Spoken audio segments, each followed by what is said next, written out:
بیماریاں.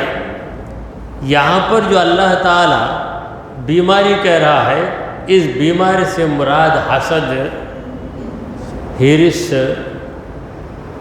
دشمنی، یہ بیماریاں، دل کی بیماریاں. امام غزالی رحمۃ اللہ علیہ اپنی کتاب میں فرماتے ہیں کہ جسم کی بیماری دور کرنے کے لیے ڈاکٹروں کے پاس جاؤ، طبیبوں کے پاس جاؤ، اور دل کی بیماری دور کرنا ہے تو اللہ والوں کے پاس آؤ. اللہ والوں کی محفلوں میں بیٹھو، ان کی باتیں سنو، تو خود بخود تمہارے دل سیخل ہونے لگیں گے، تمہارے دل چمکنے لگیں گے، دلوں سے حسد نکل جائے گا، دلوں سے دنیا کی آرزو نکل جائے گی، دلوں کے اندر جو لوگوں کی دشمنی ہے یہ دشمنی کا خیال نکل جائے گا، جذبہ انتقام نکل جائے گا. تو منافقوں کے دلوں میں بیماری، مگر یہ بیماری دور نہیں ہوتی. دیکھیے بعض بیماریاں ایسی ہوتی ہیں جو دور نہیں ہوتی بلکہ بڑھ جاتی ہیں. شاعر کہتا ہے مریض عشق پر رحمت خدا کی، مریض عشق پر رحمت خدا کی، مرض بڑھتا گیا جوں جوں دوا کی. جو عشق کا بیمار ہے، عاشق ہے، بہت چاہتا ہے، کسی کو بہت چاہتا ہے، اچھا اتنا چاہتا ہے ذرا ایک بار اس کا چہرہ دکھا دیں گے تاکہ اس کی یہ بیماری کم ہو جائے. نہیں، چہرہ دیکھتا ہے تو اور زیادہ عشق بڑھ جاتا ہے، اور زیادہ محبت بڑھ جاتی ہے. اسی طرح مریض حرص پر لعنت خدا کی، مرض بڑھتا گیا جوں جوں دوا کی. مریض عشق، کیونکہ عشق اچھا بھی ہوتا ہے برا بھی ہوتا ہے. غلط عشق غلط ہے، اللہ اور اس کے رسول کا جو عشق ہے وہ اچھا عشق ہے. عاشق رسول یہ آرزو کرتا ہے کہ میں ایک بار مدینہ پہنچ جاؤں، ایک بار روضہ رسول کو دیکھ لوں، مگر دیکھنے کے بعد اور زیادہ دیکھنے کی آرزو ہو جاتی ہے، اور زیادہ وہاں رہنے کی تمنا بڑھ جاتی ہے. وہ عشق جو ہے عشق محمود ہے، اچھا عشق ہے، اچھی محبت ہے. اب یہ جو حرص ہے، دنیا کی حرص کا جو بیمار ہے، اس کے بارے میں ہم یوں کہتے ہیں مریض حرص پر لعنت خدا کی، مرض بڑھتا گیا جوں جوں دوا کی. پیسہ نہیں ہے، یہ پائی کی بھی آمدنی نہیں ہے، چلو بھائی 10,000 روپے آمدنی آ گئی، بس کیا نہیں 10,000 اتنا ملتا پڑتا. پہلے کچھ بھی جو نہیں ملتا تھا اسے یاد نہیں کرتا. اچھا 10,000 سے 1,00,000 مل رہا ہے، بس کیا 1,00,000 اتنا ملتا. تو حرص جسے نصیب ہو جائے اس کے دل کو کبھی سکون نہیں ملتا. ہمارے نبی کریم صلی اللہ علیہ وسلم فرماتے ہیں کہ لو کان لابن آدم وادیان من مال وذهب لابتغى ثالثا. اگر انسان کو جس کے مزاج میں حرص ہے، اگر 2 بڑے بڑے میدان سونے کے مل جائیں یا پیسوں کے مل جائیں تو یہ نہیں کہے گا کہ میرے لیے بس ہے، لابتغى ثالثا، وہ یہی چاہے گا کہ اسے تیسرا میدان بھی مل جائے. رسول کریم صلی اللہ علیہ وسلم نے فرمایا کہ لا یملأ جوف ابن آدم الا التراب. ابن آدم یعنی انسان کے پیٹ کو مٹی ہی بھر سکتی ہے، کوئی چیز اسے بھر نہیں سکتی. اس کا پیٹ ہمیشہ خالی رہتا ہے. یہاں پیٹ سے مراد وہ پیٹ نہیں ہے جس میں غذا جاتی ہے، وہ تو بھر جاتا ہے. پیٹ سے مراد پیسوں کا پیٹ ہے. پیسوں کا پیٹ کیا ہے؟ جیب ہے، الماری ہے، پیسے رکھنے کا جو باکس ہوتا ہے وہ بھر بھر کر 4 باکس 5 باکس بھر جائے، تب بھی یہی چاہے گا کہ اور مجھے مل جائے، اور مجھے مل جائے. تو یہ جو بیماری ہے یہ دل کی بیماری ہے، ہرس، حسد بڑی بدترین بیماری ہے، دوسروں کو دیکھ کر جلنا۔ تو منافقوں کے اندر حسد بھی آ گیا تھا، ان کو نبی کریم صلی اللہ علیہ وسلم سے حسد تھا۔ عجیب بات، اللہ تعالیٰ فرماتا ہے کہ حسدم من عند انفسہم، ان کے دلوں میں جو حسد ہے اس حسد کی وجہ سے ان لوگوں نے محمد مصطفیٰ رسول خدا صلی اللہ علیہ وسلم کا انکار کیا۔ کہنے لگے ان کو ہی یہ مرتبہ کیوں ملا، ان کو ہی یہ درجہ کیوں ملا؟ ارے ظالم، درجہ دینے والا خدا ہے اور تو خدا کا بندہ ہے، جسے خدا نے درجہ دیا اس کے آگے ادب سے جھک جا، تیری دنیا بھی سنور جائے گی، آخرت بھی سنور جائے گی۔ اگر تو خدا ہی پہ اعتراض کر رہا ہے کہ بڑا درجہ نبی کو کیوں مل گیا، قرآن ان پر ہی کیوں اترا، ہم پر قرآن کیوں نہیں اترا، اگر ایسی باتیں کرے گا تو خدا پر اعتراض کرنے والا ہے اور خدا کے مقبول بندے سے جلنے والا ہے۔ اب تیرا حشر فرعون، قارون اور حامان کے ساتھ ضرور ہو سکتا ہے، موسیٰ و عیسیٰ و محمد صلی اللہ علیہ وسلم کے ساتھ تیرا حشر ہو نہیں سکتا۔ تو دل کی بیماری ایسی ہے کہ یہ گھٹتی نہیں، بڑھ جاتی، اسی لیے اللہ کہتا ہے فزادہم اللہ مرضا، تو اللہ تعالیٰ نے ان کی بیماری کو زیادہ کر دیا۔ دیکھیں کہ کافر، منافق قرآن کی آیت کا انکار کرتا ہے، ایک آیت بتاؤ تو انکار کرے گا، دوسری آیت بتا کر سمجھاؤ تو اس کا بھی انکار کرے گا، تو اب اس کا کفر اور مضبوط ہو گیا۔ ایک آیت کا کفر کرنے والا دو آیتوں کا کفر کرنے لگا، تیسری آیت سناؤ تو اس کا بھی انکار کرتا ہے۔ تو جس قدر کافر کو، ہٹ دھرم کو، منافق کو قرآن سناتے جاؤ گے، سن سن کر وہ انکار کرتا جائے گا، تو قرآن کی آیتوں سے اس کا کفر مٹتا نہیں بلکہ بڑھتا چلا جاتا ہے۔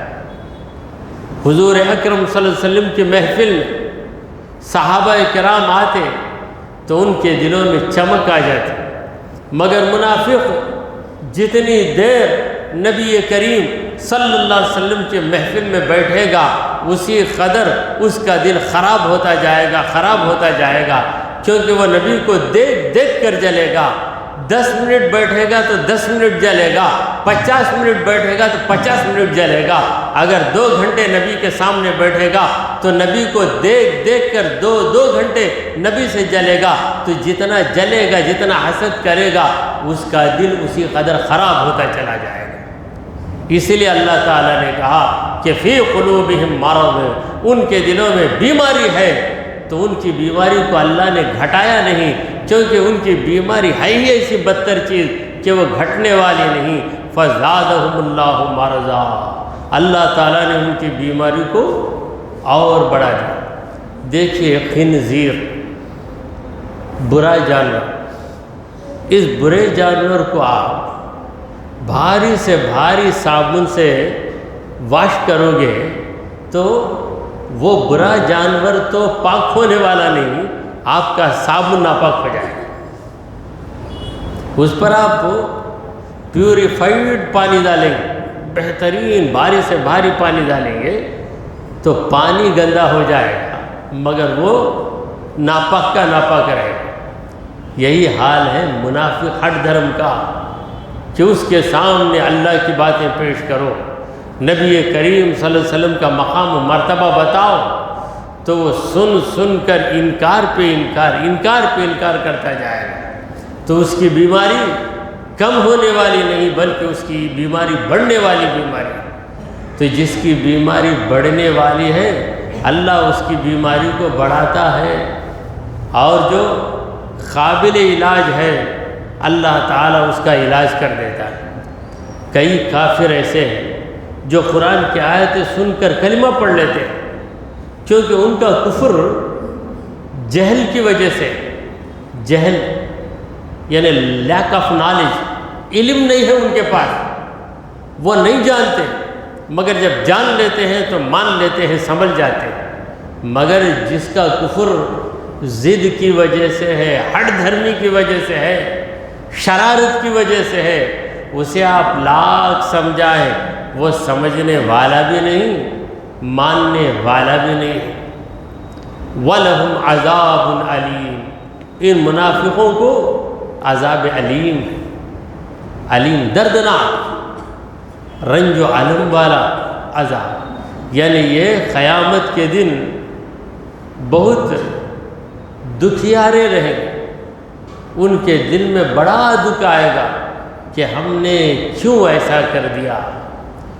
تو یہ جو دردناک عذاب انہیں ملے گا، اس کی وجہ کیا ہے؟ بما کانوا یکذبون، وہ دنیا میں جھوٹ ہی بولتے تھے، کبھی صحیح بات نہیں بولتے۔ دیکھیے جھوٹ بولنا یہ گناہ ہے، مگر منافق کی علامت ہے، منافق کی علامت ہے، منافق سچ نہیں بولے گا۔ دیکھیے منافق کی پہچان یہ ہے کہ وہ محمد مصطفیٰ رسول خدا صلی اللہ علیہ وسلم کے پاس آئے گا تو حضور کے چہرے مبارک کو دیکھ کر کہے گا کہ میرا ایمان ہے کہ آپ اللہ کے رسول ہیں، مگر دل میں وہ بات نہیں ہے، دل میں وہ بات نہیں ہے، تکلف کے ساتھ بناوٹی بات کہے گا، دل میں گستاخی ہے، زبان پہ کلمات۔ ایسے لوگوں کے بارے میں اللہ فرماتا ہے یقولون بِأَلْسِنَتِهِمْ مَا لَيْسَ فِي قُلُوبِهِمْ، اپنی زبانوں سے وہ بولتے ہیں ایسی بات جو ان کے دلوں میں نہیں۔ سورہ منافقون میں اللہ تعالیٰ نے کہا کہ اذا جاءک المنافقون قالوا نشهد انک لرسول اللہ، جب منافق آتے ہیں، اے میرے مصطفیٰ آپ کے سامنے منافق آتے ہیں تو کہتے ہیں کہ ہم گواہی دیتے ہیں بے شک آپ اللہ کے رسول ہیں۔ اللہ فرماتا ہے واللہ یشہد انک لرسولہ، اللہ گواہی دیتا ہے کہ یقیناً آپ اللہ کے رسول ہیں، لیکن منافق ولکن المنافقین لکاذبون، مگر منافق تو جھوٹ بولتے ہیں، کیونکہ وہ جو مانتے نہیں وہ بول رہے ہیں۔ تو جھوٹ بولنا منافق کی علامت ہے۔ حضور سرکار دو عالم صلی اللہ علیہ وسلم نے فرمایا امارات المنافق ثلاث، منافق کی علامتیں تین ہیں۔ اذا حدث کذب، جب بات کرے گا جھوٹ بولے گا۔ اذا اؤتمن خان، جب اس کے پاس امانت رکھی جائے گی خیانت کرے گا۔ وَإِذَا وَعَدَ أَخْلَفَ، جب وعدہ کرے گا تو ضرور خلاف ورزی کرے گا، وعدے کو کبھی نبھائے گا نہیں۔ یہ منافقوں کی علامتیں اور مومن کی علامتیں اس کے برعکس ہیں۔ جب بات کرے گا تو صحیح بولے گا، جب امانت رکھی جائے گی تو امانت کی حفاظت کرے گا، جب وعدہ کرے گا تو ضرور نبھائے گا۔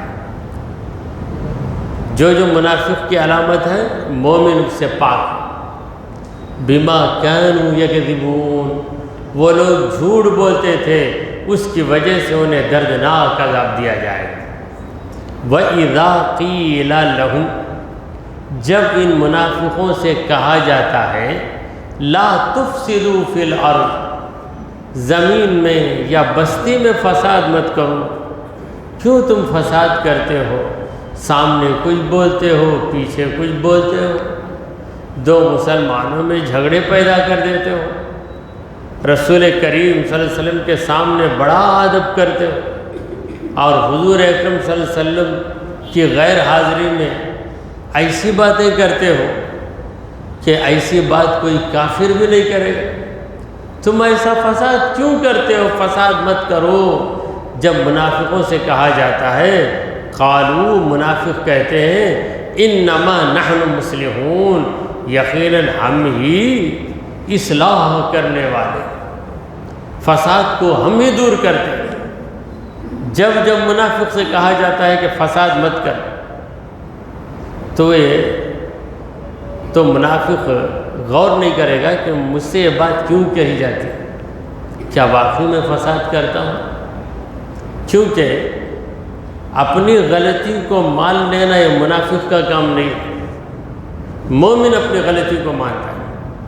اگر کوئی ہم سے کہے کہ بھائی یہ غلط کام نہ کرو، اگر ہم عقل مند ہیں تو کچھ دیر بیٹھ کر سوچیں گے کہ یہ بات مجھ سے کہی گئی کہ فساد مت کرو، جھگڑا مت کرو، یہ کیوں کہا گیا؟ کیا واقعی میں کر رہا ہوں؟ میں کر رہا ہوں اسی لیے تو مجھ سے یہ بات کہی گئی۔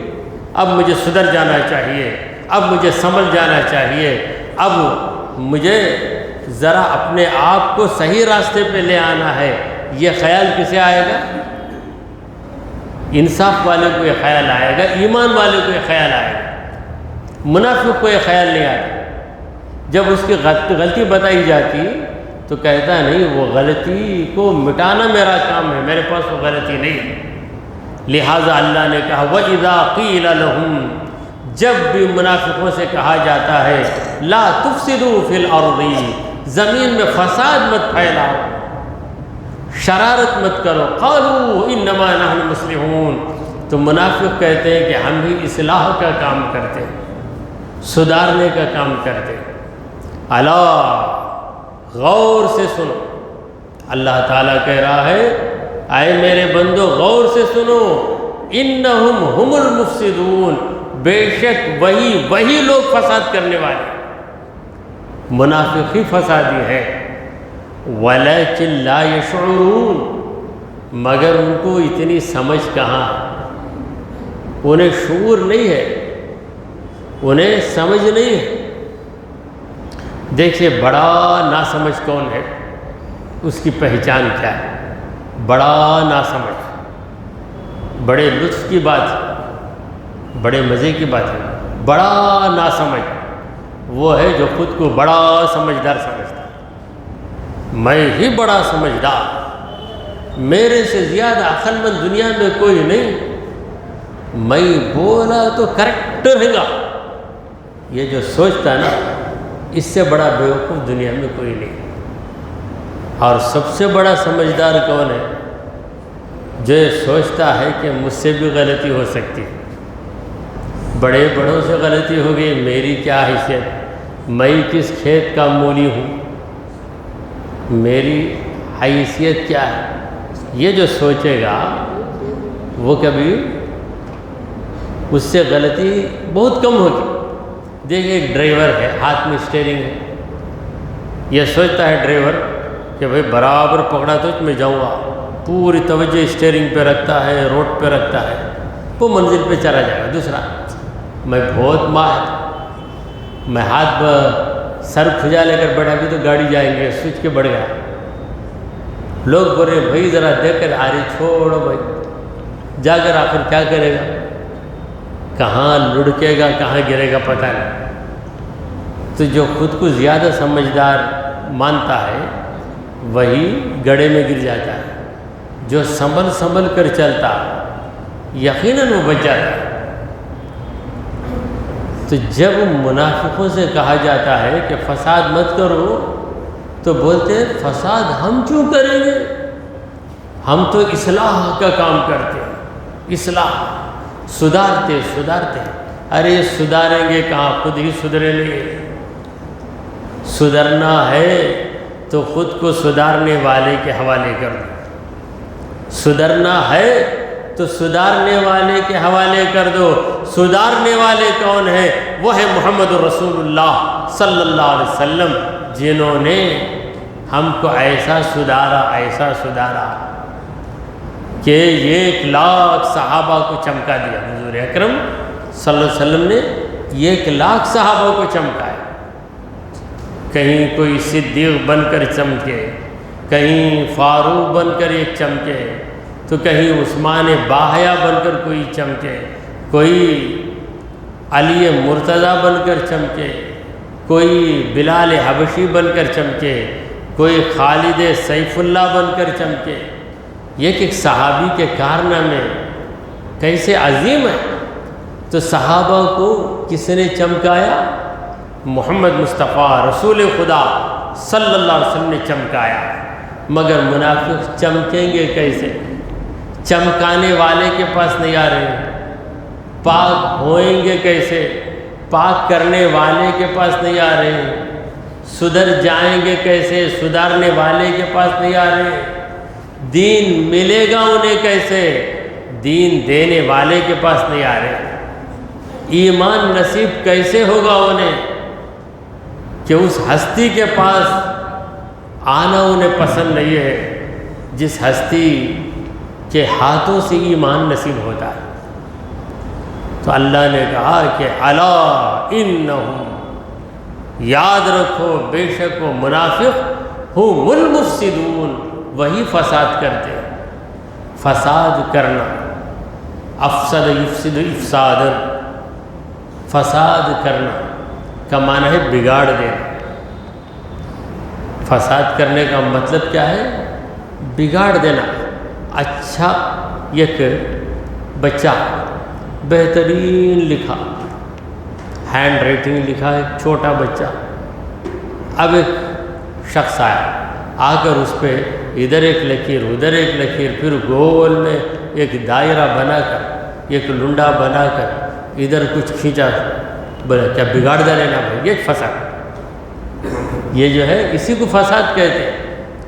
سرکار دو عالم صلی اللہ علیہ وسلم کی محفل میں بیٹھ کر لوگ اپنے دلوں کو روشن کر لیتے، چمکا لیتے.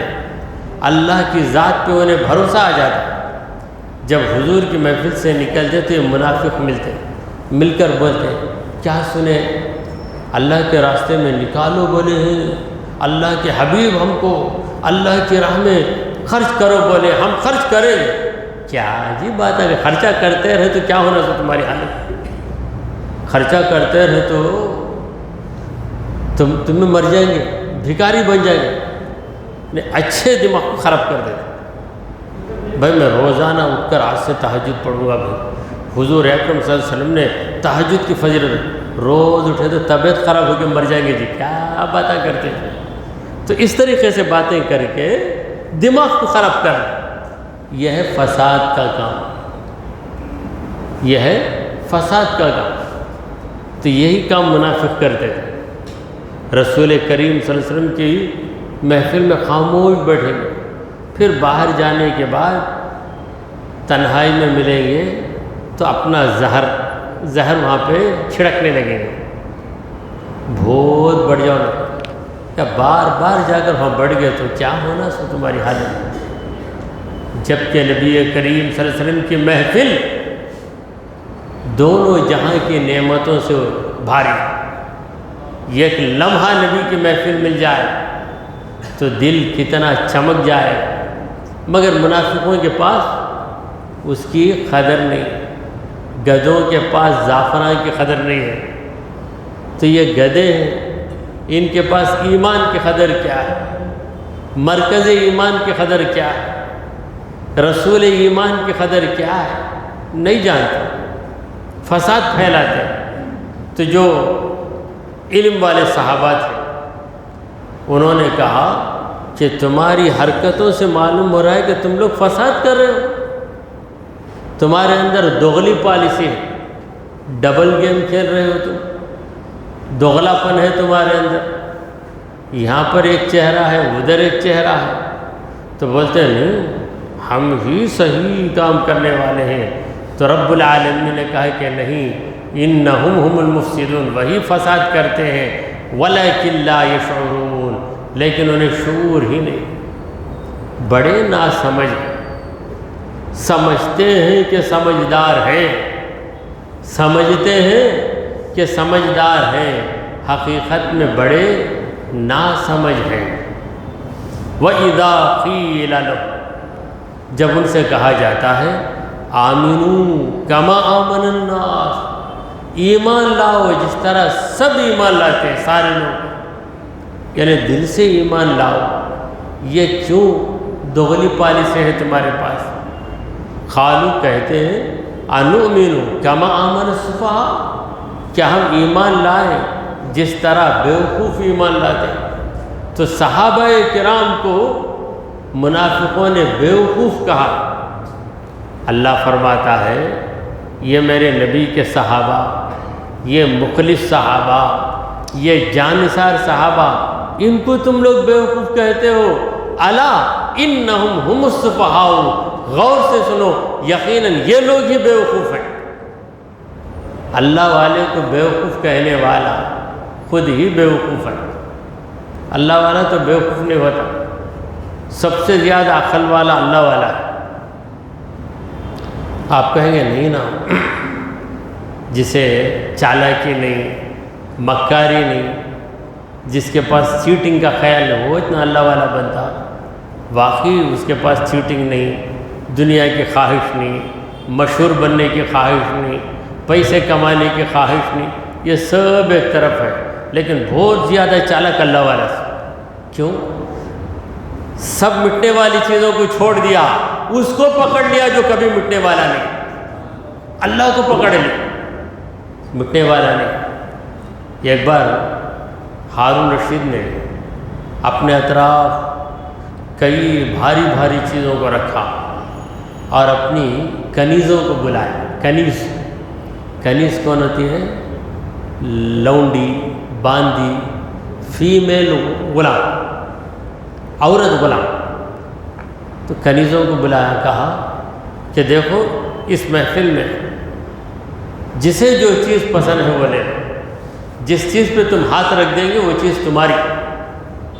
ہیرے پہ ہاتھ رکھے تو ہیرا تمہارا، سونے پہ ہاتھ رکھو تو سونا تمہارا، بھاری برتن ہے اس پہ ہاتھ رکھو تو وہ تمہارا۔ تو وہ جو کنیزیں تھیں 25-30 جو بھی تھیں، انہوں نے توجہ کے ساتھ یہ حکم کو سنا۔ پھر جب بادشاہ نے کہا کہ اب اجازت ہے ہاتھ رکھو، تو ہر ایک جا کے کوئی سونے پہ ہاتھ رکھتی ہے، کوئی نیکلس پہ ہاتھ رکھتی ہے، کوئی ہیرے پہ ہاتھ رکھتی ہے، کوئی اشرفی پہ ہاتھ رکھتی ہے۔ اس میں ایک باندی آئی، آ کر بادشاہ پہ ہاتھ رکھ دے، یہ کیا کر رہے تھے؟ آپ بولے تھے جسے جو چیز ہونا یہ سب چیزیں لے کر جائے گی، میں نے آپ کو اپنا لیا ہے، آپ مل گئے تو سب مجھے مل گئے، میں ان چیزوں کی طلبگار نہیں، میں تو آپ کی طلبگار۔ تو بادشاہ نے کہا کہ سب سے زیادہ چالاک ہے۔ اسی طرح اس چیز کو پکڑا، اس چیز کو پکڑا، کوئی دولت کو چاہا، کوئی حکومت کو چاہا، کوئی عزت کو چاہا، کوئی شہرت کو چاہا، ہر ایک جسے چاہا۔ اللہ والے نے کہا کہ میں اے پروردگار تجھی کو چاہوں، میں تجھی کو چاہوں، خدا کرے تیرا ہی میں ہو کر رہوں۔ تو اللہ والے سے بڑھ کر عقل والا کون ہو سکتا ہے؟ کوئی نہیں ہو سکتا۔ تو پروردگار نے منافقوں کے بارے میں کہا کہ الا انہم ہم السفہاء، یقیناً وہی بیوقوف ہیں جنہیں نبی جیسی نعمت ملی اس نعمت سے انہوں نے فائدہ نہیں اٹھایا، ولیکن لا یعلمون، لیکن وہ جانتے ہی نہیں، لا یعلمون، ان کے پاس علم نہیں ہے، دے ڈونٹ نو، معلوم نہیں۔ اتنے بیوقوف ہیں کہ نبی کا مقام انہیں نہیں معلوم۔ اگر نبی کا مقام معلوم ہو جائے تو نبی کے سامنے آ کر اپنا مقام نہیں جتائیں۔ اگر سورج کی حیثیت معلوم ہو جائے تو کوئی سورج کے سامنے اپنی موم بتی کو لا کر نہیں بتائے گا، ارے کیا دکھاؤں بھائی سورج کے سامنے، تو نبی بیٹھے ہیں تو وہاں آ کر میری بھی عزت ہونا، میرا بھی مقام ہونا سوچ رہا ہے، تو نبی کے مقام سے بے خبر۔ تو جو نبی کے مقام کو نہ جانا، خدا کہتا ہے وہی بیوقوف ہے۔ صحابہ نے نبی کے مقام کو جانا، نبی کا ادب کیا، تو صحابہ ہی عقل مند ہے۔ دعا کیجئے کہ پروردگارا ہم نے جو کچھ کہا اور سنا اسے قبول فرما لے۔ اے اللہ ہمارے گناہوں کو معاف فرما، ہماری خطاؤں کو درگزر کر دے۔ اے رب کریم ہمیں نفاق سے بچا لے، ہم کو اخلاص عطا فرما، اے پروردگار تیرے رسول کی سچی محبت ہمارے دلوں میں قائم کر دے، ہمارا خاتمہ ایمان کی حالت پہ فرما۔ وصلی اللہ تعالی علی خیر خلقہ سیدنا و مولانا محمد وعلی آلہ و اصحابہ اجمعین۔